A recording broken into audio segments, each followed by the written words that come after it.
अस्सलामुअलैकुम स्टूडेंट्स, आज हम CS 205 का टॉपिक 71 से 75 स्टडी करेंगे, जिसमें हम सिक्योरिटी हार्डनिंग की रियल वर्ल्ड केस स्टडीज देखेंगे। तो लेट्स स्टार्ट। सबसे पहले एक इम्पॉर्टेंट सवाल है कि CIS और DISA में से कौन सा बेंचमार्क चूज करना चाहिए। ये डिसीजन कुछ फैक्टर्स पर डिपेंड करता है। इस कंपैरिजन टेबल में देखो, पहला फैक्टर है ऑर्गेनाइजेशन की साइज। छोटे ऑर्गेनाइजेशंस के लिए CIS बेंचमार्क्स ज़्यादा प्रैक्टिकल होते हैं, जबकि बड़े ऑर्गेनाइजेशंस, स्पेशली जिनके पास कॉम्प्लेक्स इंफ्रास्ट्रक्चर हो, वो DISA STIGs प्रेफर करते हैं। दूसरा फैक्टर है IT इंफ्रास्ट्रक्चर का एक्सटेंट। अगर आपका इंफ्रास्ट्रक्चर लिमिटेड है तो CIS काफ़ी है, लेकिन अगर वाइड स्केल सिस्टम्स है तो DISA की वाइडर कवरेज ज़्यादा काम आती है।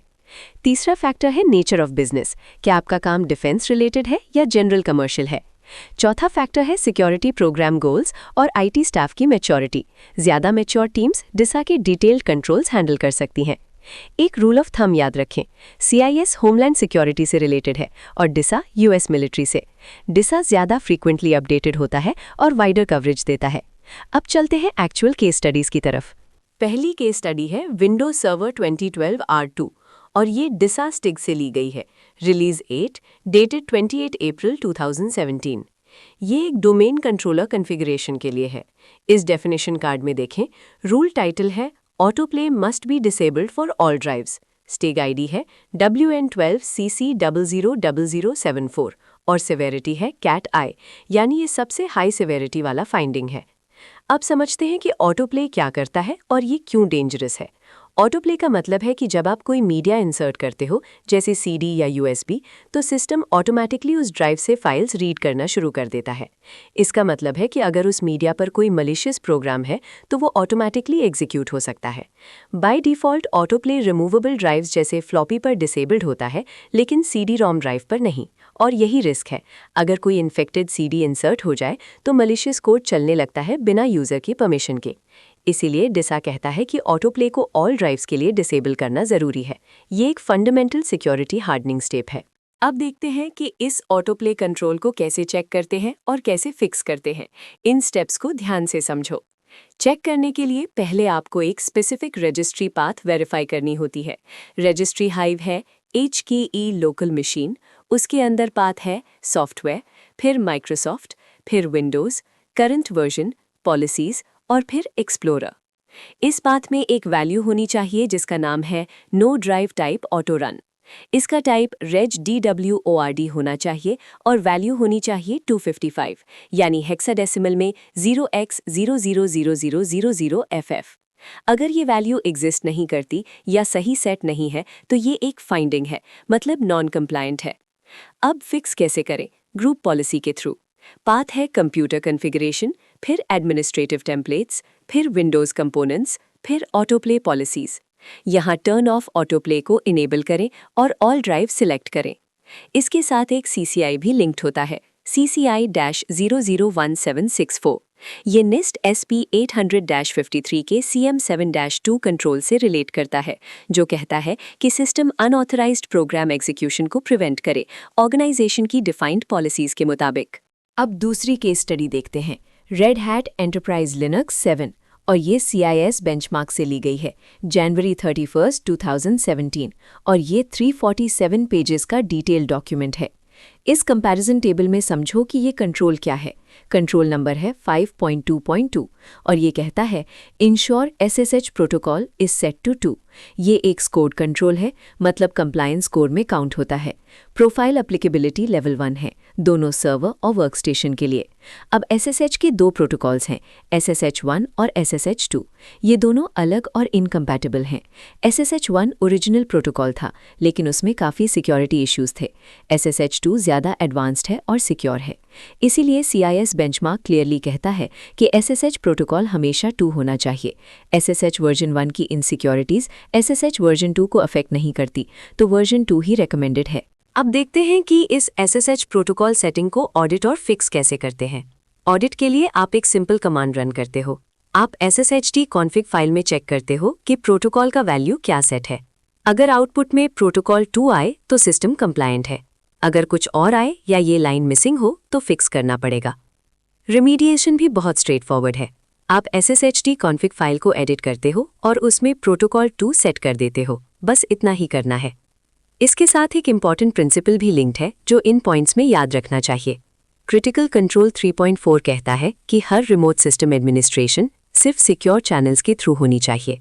इसका मतलब ये है कि प्रोटोकॉल्स जैसे टेलनेट, VNC या बेसिक RDP जो स्ट्रॉन्ग इंक्रिप्शन सपोर्ट नहीं करते, वो डायरेक्टली यूज़ नहीं होने चाहिए। अगर इनको यूज़ करना ज़रूरी हो तो एक सेकेंडरी इंक्रिप्शन चैनल जैसे SSL, TLS या IPsec के ऊपर यूज़ करना चाहिए। तो ये सिर्फ SSH की बात नहीं, बल्कि ओवरऑल सिक्योर रिमोट एक्सेस का प्रिंसिपल है। अब तीसरी केस स्टडी देखते हैं, सोलारिस 10.886 और ये DISA STIG से है। रिलीज 18, डेटेड 28 अप्रैल 2017। इस डेफिनेशन कार्ड में देखो, रूल टाइटल है all shell files must have mode 0755 और लेस परमिसिव। स्टिग आईडी है जेन 002220 और सिवियरिटी फिर से कैट आई है, यानी क्रिटिकल फाइंडिंग। अब समझते हैं कि ये क्यों इम्पॉर्टेंट है। शेल फाइल्स वो फाइल्स हैं जो सिस्टम पर कमांड एग्जीक्यूशन हैंडल करती हैं, जैसे बैश शेल या शे शेल। अगर इन शेल फाइल्स पर वर्ल्ड राइट या ग्रुप राइट परमिशंस हों, तो कोई भी यूज़र इन फाइल्स को मॉडिफाई कर सकता है। मतलब कोई मलिशियस यूज़र शेल फाइल में अपना कोड डाल सकता है, और फिर जब कोई दूसरा यूज़र या सिस्टम प्रोसेस उस शेल को यूज़ करे तो अनऑथराइज्ड एक्सेस मिल जाता है।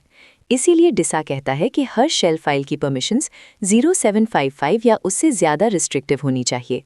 0755 का मतलब है ओनर को फुल परमिशंस और ग्रुप और अदर्स को सिर्फ रीड और एग्जीक्यूट। अब देखते हैं कि सोलारिस पर शेल फाइल परमिशंस को कैसे चेक और फिक्स करते हैं। ये स्टेप्स फॉलो करें। पहले चेक करने के लिए अगर सिस्टम पर /etc/shells फाइल एग्जिस्ट करती है तो उसमें लिस्टेड शेल्स की परमिशंस वेरीफाई करें। इसके लिए आप एक कमांड यूज़ करते हो जो /etc/shells में हर शेल का डिटेल्ड लिस्टिंग शो करती है।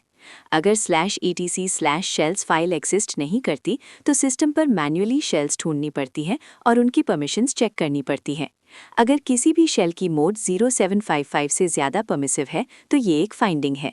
फिक्स करना सिंपल है, आप चेंज मॉड कमांड यूज़ करते हो और शेल फाइल की परमिशन 0755 सेट कर देते हो। इस कंट्रोल का CCI है CCI-000225। ये निस्ट के AC6 कंट्रोल से रिलेटेड है जो लीस्ट प्रिविलेज का कॉन्सेप्ट है। इसका मतलब ये है कि यूजर्स और प्रोसेसेस को सिर्फ उतनी एक्सेस मिलनी चाहिए जितनी उनके असाइन टास्क्स के लिए ज़रूरी है। शेल फाइल्स पर टाइट परमिशंस रखना इसी प्रिंसिपल का एक प्रैक्टिकल एग्जाम्पल है। अब चौथी केस स्टडी देखते हैं, अपाची टॉमकैट 7 और ये CIS बेंचमार्क से है। अप्रैल 26, 2016 का डॉक्यूमेंट, 94 पेजेस। कंट्रोल नंबर है 7.7, configure log file size limit. ये एक स्कोड कंट्रोल है और लेवल 2 प्रोफाइल पर अप्लीकेबल है। अब इस चेकलिस्ट में समझो कि प्रॉब्लम क्या है। बाय डिफ़ॉल्ट अपाची टॉमकैट की logging.properties फाइल में लॉग फाइल साइज की कोई लिमिट डिफाइन नहीं होती, मतलब लॉग्स बढ़ते जाते हैं और कोई कैप नहीं है। ये क्यों डेंजरस है? क्योंकि अगर कोई अटैकर डिलिबरेटली बहुत सारी रिक्वेस्ट्स भेजे या एरर्स जनरेट करे तो लॉग फाइल्स कंटिन्यूसली बढ़ते जाएंगे। इतने बढ़ेंगे कि पूरी डिस्क या पार्टीशन फुल हो जाएगी, और जब डिस्क फुल हो तो सिस्टम क्रैश या डिनायल ऑफ सर्विस हो सकता है। रैशनल सिंपल है, अगर आप लॉग फाइल की मैक्सिमम साइज को पार्टीशन साइज से छोटा रखें तो ये रिस्क मिटिगेट हो जाता है। रेमेडिएशन के लिए आप logging.properties फाइल में एक एंट्री ऐड करते हो, फाइल हैंडलर लिमिट, जो बाइट्स में स्पेसिफाई होती है। डिफ़ॉल्ट में कोई लिमिट नहीं होती तो आपको एक्सप्लिसिटली सेट करनी पड़ती है। अब पांचवी केस स्टडी देखते हैं, ओरेकल डेटाबेस 12C और ये डिसा STIG से है। रिलीज 18, डेटेड 28 अप्रैल 2017। इस डेफिनेशन कार्ड में देखो, रूल टाइटल है The Oracle Listener must be configured to require administration authentication. STIG ID है O121BP022700। सिवियरिटी है कैट आई। अब समझते हैं कि Oracle Listener क्या है और ये क्यों इम्पॉर्टेंट है। Oracle Listener वो कंपोनेंट है जो इनकमिंग डेटाबेस कनेक्शंस को हैंडल करता है। ये क्लाइंट रिक्वेस्ट सुनती है और उनको डेटाबेस इंस्टेंस तक पहुंचाती है। अगर लिसनर की एडमिनिस्ट्रेशन बिना ऑथेंटिकेशन के हो सके तो 3 मेजर रिस्क्स हैं। पहला रिस्क, कोई अनऑथराइज्ड यूज़र लिसनर को स्टॉप कर सकता है, जिससे डिनायल ऑफ सर्विस होता है, कोई भी डेटाबेस से कनेक्ट नहीं कर पाएगा। दूसरा रिस्क, लिसनर के ऑडिट लॉग्स ओवरराइट हो सकते हैं, मतलब एविडेंस टैम्पर हो सकता है। तीसरा रिस्क, अनऑथराइज्ड रिकन्फिगरेशन हो सकती है, जो फर्दर सिक्योरिटी ब्रीचेस का रास्ता खोल देती है। इसीलिए ये कैट आई फाइंडिंग है, क्योंकि प्रिविलेज्ड एक्सेस बिना रिस्ट्रिक्शन के अवेलेबल है। अब देखते हैं कि Oracle लिसनर ऑथेंटिकेशन को कैसे वेरीफाई और एनफोर्स करते हैं। चेक करने के लिए पहले कंफर्म करो कि लिसनर लोकल डेटाबेस होस्ट पर रन हो रहा है या नहीं। अगर लिसनर रन नहीं हो रहा तो ये चेक एप्लीकेबल नहीं है। विंडोज़ होस्ट्स के लिए आप विंडोज़ सर्विसेज चेक करते हो जिनके नाम में TNS लिसनर एम्बेडेड होता है। सर्विस नेम का फॉर्मेट होता है Oracle, फिर Oracle होम नेम, फिर TNS लिसनर। अब फिक्स कैसे करता है Oracle एक problem? By default Oracle net listener सिर्फ लोकल एडमिनिस्ट्रेशन अलाउ करता है, यानी जो यूज़र लिसनर को स्टार्ट करता है सिर्फ वही यूज़र उसको एडमिनिस्टर कर सकता है। ये ऑपरेटिंग सिस्टम लेवल ऑथेंटिकेशन के थ्रू एनफोर्स होता है। जैसे कि अगर यूज़र 1 ने लिसनर स्टार्ट किया तो सिर्फ यूज़र 1 ही उसकी सेटिंग्स चेंज कर सकता है। कोई और यूज़र ट्राई करे तो एरर आएगा। सुपर यूज़र या रूट इसका एक्सेप्शन है। एक important point, remote administration of listener must not be permitted. अगर रिमोट सिस्टम से लिसनर मैनेज करना ज़रूरी हो तो प्रेफर्ड अप्रोच ये है कि पहले सिक्योर रिमोट एक्सेस लो Oracle सर्वर तक और फिर लोकली एडमिनिस्टर करो।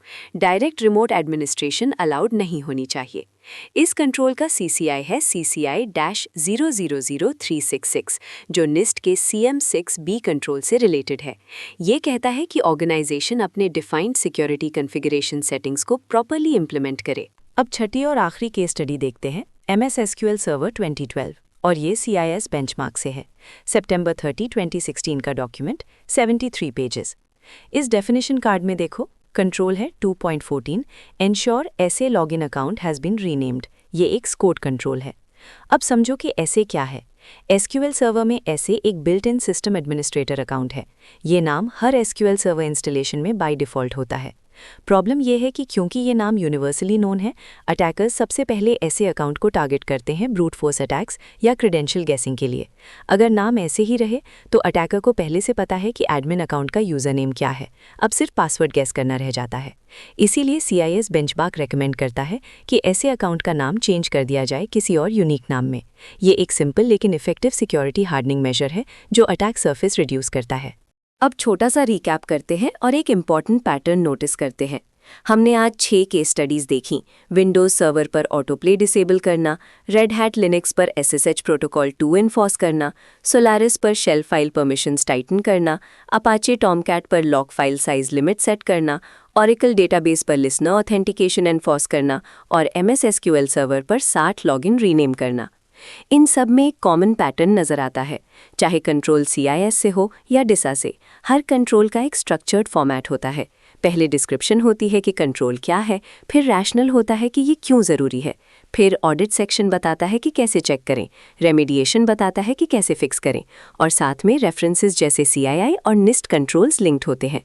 और याद रखें, छोटे ऑर्गेनाइजेशंस के लिए CIS बेंचमार्क्स अच्छा स्टार्टिंग पॉइंट है, जबकि बड़े ऑर्गेनाइजेशंस DISA स्टिक्स की तरफ जाएं। दोनों का गोल एक ही है, सिस्टम्स को स्ट्रक्चर्ड और स्टैंडर्डाइज तरीके से सिक्योर बनाना। यहीं पर आज का लेक्चर ख़त्म करते हैं। इन केस स्टडीज़ को अच्छी तरह रिव्यू करें, स्पेशली हर कंट्रोल का चेक और फिक्स मेथड। अल्लाह हाफिज़।